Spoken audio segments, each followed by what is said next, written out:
جب یہ ظلم و ستم ہوا سرداروں کی طرف سے، لوگوں کی طرف سے، تو اور تعداد کم ہو گئی۔ اب جب سیول بائیکاٹ ہوا، سیول بائیکاٹ کا مطلب ہے کوئی ان سے کوئی چیز نہیں خریدے گا، کوئی انہیں کوئی چیز بیچے گا نہیں، بلکہ اب ان سے بات کرنا بھی جرم ہے، وہ حکومت کا باغی سمجھا جائے گا۔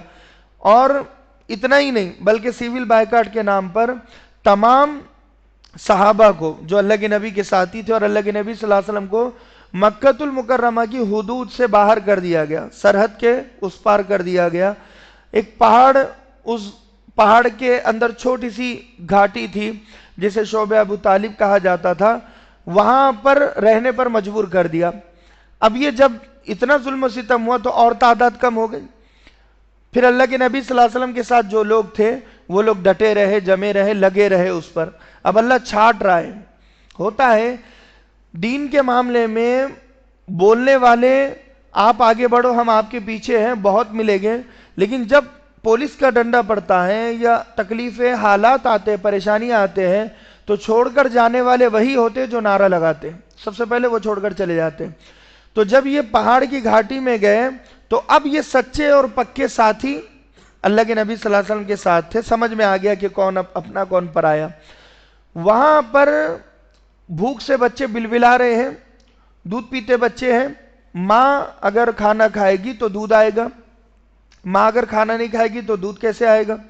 ماؤں کے چھاتیوں میں دودھ ختم۔ وہ چھوٹے بچے بھوک سے بلبلا رہے ہیں، رو رہے ہیں، تڑپ رہے ہیں، چیخ رہے ہیں، چلا رہے ہیں۔ اب مکہ کا ہر تاجر وہاں سے گزر رہا ہے، کفار مکہ کی سواریاں گزر رہی ہیں، وہ دیکھ رہے ہیں اور رحم کسی کو نہیں آتا۔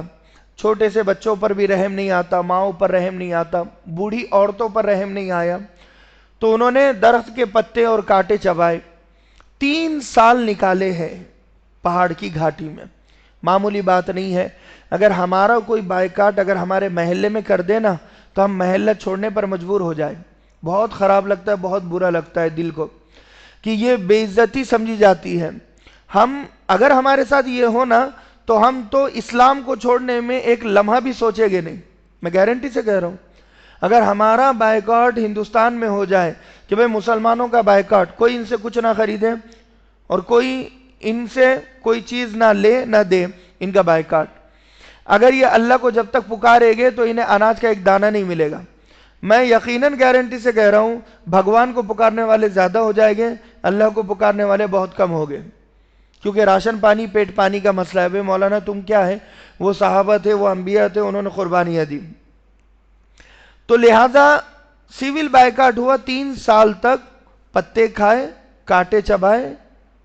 صحابہ اکرام فرماتے ہیں کہ جب ہم یعنی ضروریات زندگی سب کو لگی ہوئی ہے، جب استنجا کے لیے ہم جاتے، ضرورت کے لیے جب ہم جاتے تو پیشاب کے قطرے مشکل سے ٹپکتے، پانی میسر نہیں تھا، پانی پیے گے تو پیشاب بنے گا نا، اور جو بڑی ضرورت ہے وہ مینگنیوں کی طرح وہاں سے نکلتی، کیونکہ کھانا کھائے گے تو معدہ وہ بنائے گا، لیکن کھانا ہی نہیں ملے گا، پتے اور کانٹے چبائے گے تو کیا ملے گا؟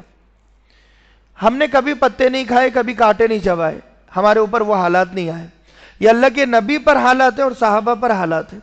اگر اللہ چاہتا نا تو 3 دن میں نقشہ پلٹ سکتا تھا۔ 7 نبی کا یہ واقعہ ہے، 10 نبی تک آپ گھاٹی میں رہے، 3 سال تک اپنے محبوب کو تڑپنا برداشت کیا کہ لاڈلے نبی ہے اور اس نبی کو مانگا گیا ہے، اور یہ نبی کے طفیل آسمان کھڑا ہوا ہے، زمین بچھی ہوئی ہے، اور یہ نبی کے طفیل اللہ تبارک و تعالیٰ نے کائنات کا نظام چلایا، ورنہ نہ چلاتا۔ وہ نبی آج بھوک سے بلبلا رہے ہیں، تڑپ رہے ہیں۔ اللہ کے نبی صلی اللہ علیہ وسلم نے پیٹ پر 2 پتھر پہلے باندھے، پھر 3 پتھر باندھ دیے، اس قدر سنگین حالات تھے۔ اور جو بھی میسر کھانے کے لیے توشہ وغیرہ زیادہ رہا آپ نے لیا، آپ نے نہیں کھایا، صحابہ کو کھلایا، صحابیات کو کھلایا، عورتوں اور بچوں کو کھلایا۔ وہ کتنے دن تک چلے گا توشہ؟ 3 دن، 4 دن، 5 دن، بس ختم۔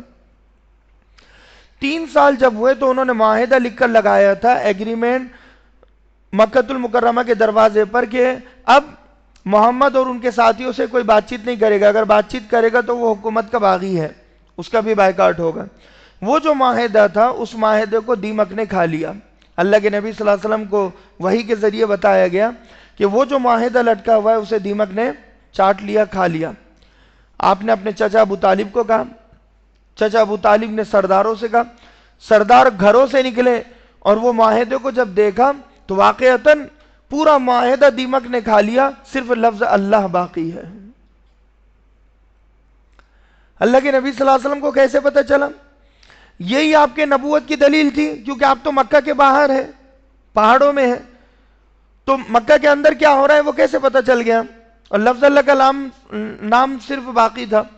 وہیں پر کلمہ پڑھنا چاہیے تھا مگر نہیں پڑھا، کہا کہ بہت بڑا جادوگر ہے. تو اس کے بعد پھر حالات یہاں پر سنبھلے نہیں. پھر سارے سردار جمع ہوئے اور ابو طالب کے پاس گئے اور کہنے لگے یہ جو آپ کا بھتیجا ہے یہ ہمارے خداؤں کو، دیوتاؤں کو، دیویوں کو اور معبودوں کو برا کہتا ہے. ہم چاہتے ہیں کہ یہ چاہتا کیا ہے. اگر یہ مال و دولت چاہتا ہے تو عرب کا سارا مال اس کا. ہمارے پاس جتنے خزانے ہیں، سردار تھے وہ کوئی معمولی نہیں تھے، سونے چاندی ہیرے جواہرات بہت تھے. کہا کہ ہم سارا مال دے دیں گے. اگر عہدہ چاہتے ہیں تو ہم انہیں اپنا سردار بنا دیں گے. اگر یہ لڑکی چاہتے ہیں، لڑکی کے طلبگار ہیں، عرب کی خوبصورت ترین لڑکیاں ان کے سامنے ہم کر دیں گے، جو لڑکی پر یہ اشارہ کرے گا اس سے ہم شادی کرا دیں گے، نکاح کرا دیں گے. اور یہ بہت بڑی بات تھی. یہ تین پیشکش ولی اللہ محدث دہلوی رحمت اللہ علیہ اپنی سیرت کی کتاب میں لکھتے ہیں، ہر زمانے میں نبی کے عاشق کے سامنے یہ تین آفر ہمیشہ رہے گے. اللہ کے نیک بندے کے سامنے تین آفر ہمیشہ رہے گے. ایک مال و دولت کا، دوسرا عہدے کا، تیسرا لڑکی کا. یہ تین راستوں سے آج مسلمانوں کو بہکایا جا رہا ہے. مال و دولت دے کر مسلمانوں کی خبرگیری کی جا رہی ہے. آر ایس ایس کے ایک بہت بڑے جو نیتا ہے، جب ان سے پوچھا گیا کہ تمہیں خبر کیسی لگتی ہے کہ وہاں پر مسلمان لڑکی ہے یا وہاں پر ہندو لڑکی کو کنورٹ کیا جا رہا ہے، تو اس نے بہت بڑی بات کہی. اس نے کہا یہ جو روز مرہ کے کاریگر ہیں اور روز مرہ کے روز مزدوری کرنے والے ہیں یہ ہم میں شامل ہے. ہم نے انہیں چھوڑا ہوا ہے، چاہے وہ پانی پوری والا ہو، چاہے وہ ٹھیلے لگانے والا ہو، یا وہ آم اور جام بیچنے والا ہو، یا چاٹ کی دکان لگانے والا ہو، سموسے بیچنے والا ہو. یہ مسلمان محلوں میں جاتے ہیں خبرگیری کرنے کے لیے کہ کس بیٹی کی ماں سے بنتی نہیں ہے، کس ماں کی بیٹی سے بنتی نہیں ہے، کون کتنا پڑھا لکھا ہے یا نہیں ہے. یہ خبرگیری ہو رہی ہے اور پھر یہ مسلمان بچیوں کو بہکایا جاتا ہے. تو لہذا یہ آفر رکھے جا رہے ہیں. اللہ کے نبی صلی اللہ علیہ وسلم نے فرمایا چچا جان اگر میرے ایک ہاتھ میں چاند اور ایک ہاتھ میں سورج بھی رکھ دیے جائے تو میں جو پیغام لے کر آیا ہوں میں پیغام ضرور پہنچاؤں گا. اللہ کا پیغام اتنا خوبصورت ہے، اس خوبصورت پیغام کو حالات کے سامنے اور واقعات کے سامنے اور پریشر میں آ کر پیغام کو بھول جانا اور دعوت ختم کر دینا یہ طریقہ نہیں ہے. اللہ کے نبی صلی اللہ علیہ وسلم رک سکتے تھے، بہت بڑا پریشر تھا. اللہ کے نبی نے صاف کہہ دیا کہ میں رکنے والا نہیں ہوں. ہوا یہ اللہ آزما رہا ہے. دیکھو اب جو چچا دیوار بن کر ڈھال بن کر کھڑے ہوئے تھے سرداروں اور آپ کے بیچ میں، وہ چچا کا انتقال ہو گیا. اسی سال چچا ابو طالب کا انتقال، اور اسی سال جو بیوی تسلی دینے والی ہے اور جو غمخوار بیوی ہے حضرت خدیجۃ الکبریٰ، ان کا بھی انتقال ہو گیا.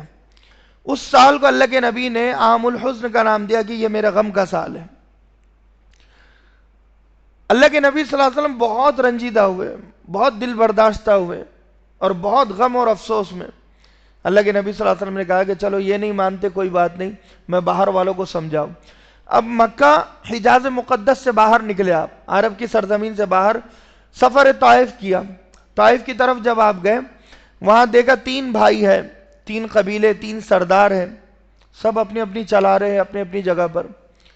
بڑے والے کے پاس گئے تو اس نے کہا آپ کے علاوہ کوئی اور ملا نہیں نبی بنانے کے لیے؟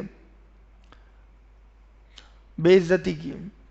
دوسرے کے پاس گئے تو کہا کہ اگر آپ نبی ہیں تو کعبۃ اللہ کا غلاف چاک ہونے والا ہے، پردہ چاک ہونے والا ہے، یعنی پھٹنے والا ہے، یعنی وہ بھی ذلیل ہونے والا ہے۔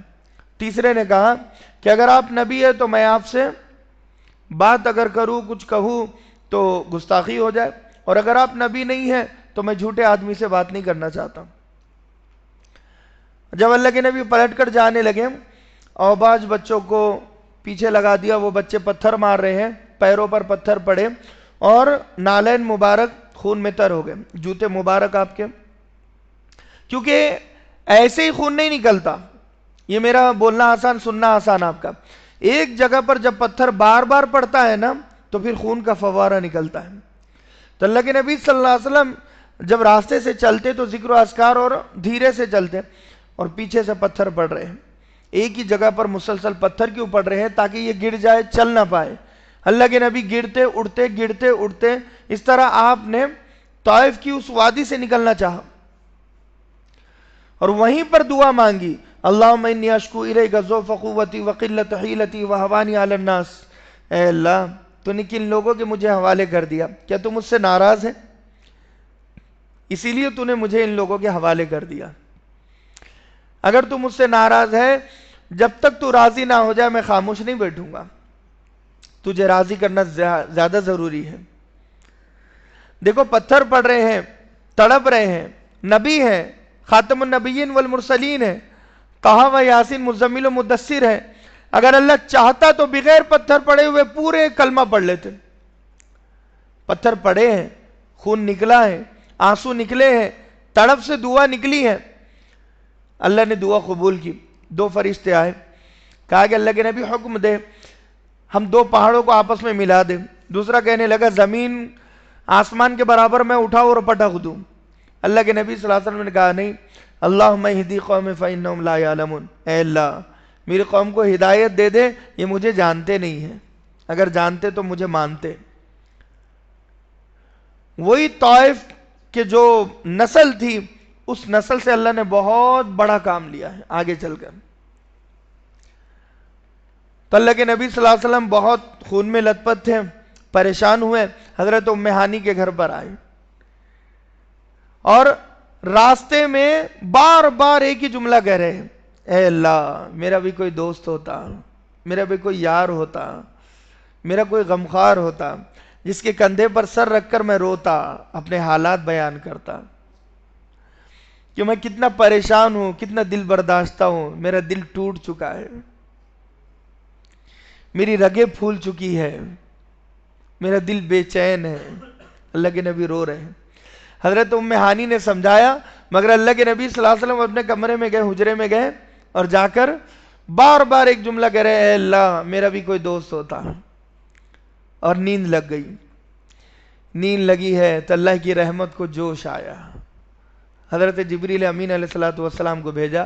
حضرت جبریل آئے اور آپ کو ادب و احترام سے جگایا اور کہا، ان اللہ یقرؤک السلام ویدعوک، اے اللہ کے نبی اللہ آپ کو سلام کہتا ہے اور آپ کو اپنی طرف دعوت دیتا ہے، بلا رہا ہے اللہ۔ ان ربک یشتاق الیک، آپ کا پروردگار آپ سے ملاقات کا شوق رکھتا ہے، مشتاق ہے آپ کا۔ اللہ کے نبی بڑے خوش ہوئے کیونکہ بڑے غمگین تھے۔ جب زیادہ کوئی غمگین ہو نا، کوئی تسلی کا ایک جملہ کہہ دے نا، وہ جملہ زندگی بھر یاد رہتا ہے۔ کوئی اگر کندھے پر ہاتھ رکھ دے، سر پر ہاتھ رکھ دے، گھر جل جائے، مکان جل جائے، ماں باپ مر جائے، بیوی مر جائے، کوئی اگر تسلی کا ایک جملہ کہہ دے نا، انسان زندگی بھر یاد رکھتا ہے۔ اللہ کے نبی خوشی خوشی بستر سے اٹھے، کہا کہ آپ باہر آ جائیے۔ کمرے سے باہر، حجرے سے باہر نکلے تو حضرت جبریل امین کہنے لگے، لیٹ جائیے۔ آپ باہر صحن میں لیٹے، آپ کا سینہ کھولا، دل نکالا، شق صدر جسے کہتے ہیں، اوپن ہارٹ سرجری، آپ کے دل کو 3 مرتبہ 3 پانیوں سے دھویا گیا، اور 3 پانی حضرت جبریل امین اللہ ہی کی طرف سے لے کر آئے تھے۔ دل کو وضو کرایا گیا۔ کیوں؟ کیوں دل ناپاک تھا؟ اللہ کے نبی کا دل پاک تھا، لیکن دل میں جو غم تھے اور جو غم کے اثرات تھے، ان اثرات کو بھی اللہ ختم کرنا چاہتا تھا۔ نئے سفر میں مزہ کب آتا ہے؟ جب گزشتہ کے غم انسان بھول جائے تو اب نئے سفر میں مزہ آتا ہے. بولتے ہیں نا یار پرانی باتوں پر مٹی ڈالو، اب نئے سرے سے رشتہ شروع کریں گے، نئے سرے سے کاروبار شروع کریں گے، پرانی باتوں کو بھول جاؤ. تو وہ مٹی ڈالنے کا کام اب ہو رہا ہے. یہ دل میں جو طائف کے سفر کے غم ہیں اور مکہ کے سرداروں کے غم ہیں اور اپنے رشتہ داروں کے تانوں کے جو غم ہیں اور شعب ابو طالب والی گھاٹی کے جو غم ہے، اپنی بیوی کے مرنے کا جو غم ہے، اپنے لاڈلے چچا کے دنیا سے جانے کا جو غم ہے، ہر ایک غم کو اب دھویا جا رہا ہے. اور دھویا، اللہ کے نبی صلی اللہ علیہ وسلم خوش ہو گئے اور سینے کو بند کر دیا گیا. پھر آپ نے وضو کیا اور وہاں پر 2 رکعت نماز ادا کی ہے حضرت جبریل امین کے کہنے پر. اور پھر کوہ طور پر جب آپ گئے وہاں پر 2 رکعت نماز ادا کی ہے. پھر مسجد اقصی میں آپ نے انبیاء علیہ السلام کی امامت کی ہے. اب یہ جو سفر ہے مسجد حرام سے مسجد اقصی یعنی کعبۃ اللہ سے مسجد اقصی تک، اس سفر کو اسرا اسرا کہتے ہیں. اسرا بھی کہتے ہیں، اسرا بھی کہتے ہیں، واقع اسرا. سبحان الذی اسرا بعبدہ، پاک ہے وہ ذات جو اپنے بندے کو لے کر چلی. ایک نقطہ میں سمجھا دوں، سبحان سے شروعات کیوں کی؟ سبحان کے معنی اللہ پاک ہے. اس لیے کہا کہ کچھ لوگ ایسے ہیں کہ جو یقین نہیں کرتے کہ وہاں سے وہاں اتنے سے کم وقت میں گئے، تو انہیں کہا جا رہا ہے کہ اللہ کی ذات ہر عیب سے پاک ہے، انسان عیب سے پاک نہیں ہے.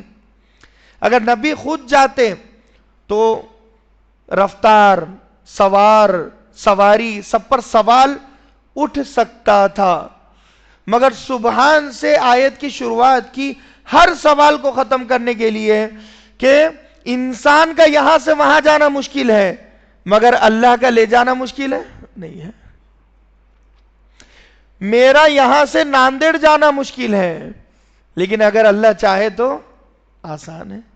ہمارے لیے بڑے بڑے مسائل ہیں، اللہ کے لیے بڑے بڑے مسائل نہیں ہیں. ہمارے لیے ہے کہ پیٹرول اور گیس، اور ہمارے لیے فاصلہ، اور ہمارے لیے دن اور رات ہے. اللہ کے لیے دن اور رات ہے نہیں ہے. کن فیکون ہے وہ تو. اللہ چاہے تو کچھ بھی پتھروں سے کیڑوں کو روزی دے دے. اللہ چاہے تو کالی رات میں کالی چوٹی کے پیروں کے چلنے کی آواز بھی انسان کو سنا دے ورنہ نہ سنائے. اللہ کی طاقت اور حکمت ہے. تو سبحان، پاک ہے وہ ذات جو اپنے بندے کو لے کر چلی، ہر سوال کو ختم کر دیا. بعبد کہا کہ اپنے بندے کو. دیکھو بہت سارے لوگ یہ کہتے ہیں اللہ کے نبی صلی اللہ علیہ وسلم جب دنیا میں تھے انسانوں کے بیچ میں تو آپ امام الانس تھے، اور جب پہلے آسمان پر گئے تو امام الملائکہ بنے، پھر آپ 7 آسمانوں سے اوپر گئے تو اللہ نے خدائی تحفے میں دے دی. غلط. بعبد ہی کہا اپنے بندے کو. ہماری خوبصورتی بندہ بننے میں زیادہ ہے، بندے سے اوپر اٹھنے میں خوبصورتی نہیں ہے. تو یہ براق لائی گئی. براق برق سے ہے، برق بجلی کو کہتے ہیں، یعنی بجلی سے بھی زیادہ تیز رفتار میں جو سواری چلتی ہے اسے براق کہتے ہیں. اللہ کے نبی صلی اللہ علیہ وسلم اس پر بیٹھے. حضرت جبریل اور میکائیل نے نکیل پکڑی، رکاب کسی اور وہاں سے سفر شروع ہوا تا حد نکاح. پہلا قدم یہاں، دوسرا قدم وہاں. اب سفر ہوئے، مسجد حرام سے نکلے، مسجد اقصی پہنچ گئے، اور مسجد اقصی میں انبیاء صف لگائے ہوئے ہیں. اللہ کے نبی صلی اللہ علیہ وسلم نے وہاں پر نماز پڑھائی. اور پھر اب دوسرا سفر شروع ہوا. اس سفر کو معراج کہتے ہیں. یعنی اب یہ مسجد اقصی سے آسمانوں کا سفر ہے. سواری بھی بدلی، رفرف سواری. دوسری سواری کو رفرف کہتے ہیں. رفرف ایلیویٹر سسٹم، جیسے لفٹ سسٹم ہوتا ہے یہاں سے وہاں، وہاں سے وہاں، وہاں سے وہاں جانا، ایسے ایلیویٹر سسٹم، رفرف سواری. تو اللہ کے نبی صلی اللہ علیہ وسلم اس پر بیٹھے اور پہلا، دوسرا، تیسرا، چوتھا، پانچواں، چھٹا، 6 آسمانوں کی سیر کی حضرت جبریل علیہ السلام کے ساتھ. اب جب انبیاء علیہ الصلوۃ والسلام سے بھی آپ نے ملاقاتیں کی، میں واقعہ بہت مختصر کر رہا ہوں، اور جب آپ سدرۃ المنتہا پر پہنچے، وَلَقَدْ رَآهُ نَزْلَةً أُخْرَىٰ عِندَ سِدْرَةِ الْمُنتَهَا، تو وہاں پر حضرت جبریل امین رک گئے، اب اس سے آگے بڑھ نہیں سکتے، اور آپ کو راستے ہی میں جنت اور دوزخ کے مناظر بتائے گئے۔ میں یہ واقع ترتیب وار اسی لیے بتا رہا ہوں تاکہ ہمارے ذہنوں میں بیٹھ جائے۔ جب آپ نے جنت کے نظارے دیکھے کہ ایک جماعت ہے جو کھیتی کر رہی ہے، اور کھیتی وہ کاٹ رہی ہے، فوراً فصل اگ رہی ہے، پھر کاٹ رہی ہے، پھر دگنی اگ رہی ہے، پھر کاٹ رہے ہیں، پھر 100 گنا زیادہ اگ رہی ہے، بہت تعجب ہوا۔ کہا کہ جبریل یہ کون سی جماعت ہے؟ تو اللہ کے نبی صلی اللہ علیہ وسلم سے حضرت جبریل کہنے لگے یہ آپ کی امت کے نیکی کرنے والے لوگ ہیں، نیک عمل والے لوگ ہیں، کہ اللہ تبارک و تعالیٰ یہ نیکی ایک مرتبہ کرتے ہیں مگر نیکی کا بدلہ بار بار انہیں دیتا ہے۔ ہم مسجد میں آئے، دین کی بات ہم نے سنی، یہ نیکی اس رات کی ہے، مگر اس نیکی کی برکت بار بار ہمیں نصیب ہوگی موت تک انشاءاللہ، اخلاص پر، زبردستی بیٹھنے پر نہیں ہوگی۔ وقت گزر رہا ہے سب کا، کوئی گانے سن رہا ہے، کوئی فلمیں دیکھ رہا ہے، کوئی معراج کا واقعہ سن رہا ہے، اور کوئی تلاوت کر رہا ہے، کوئی ماں باپ کی نافرمانی کر رہا ہے۔ یہ دوسرے وقت جہاں لگے گا دنیا پر تو اللہ تبارک و تعالی سوال کرے گا، مگر یہ دین پر جو وقت لگے گا یہ اللہ اس پر اجر و ثواب دے گا۔ یہ وقت ہمارا گواہ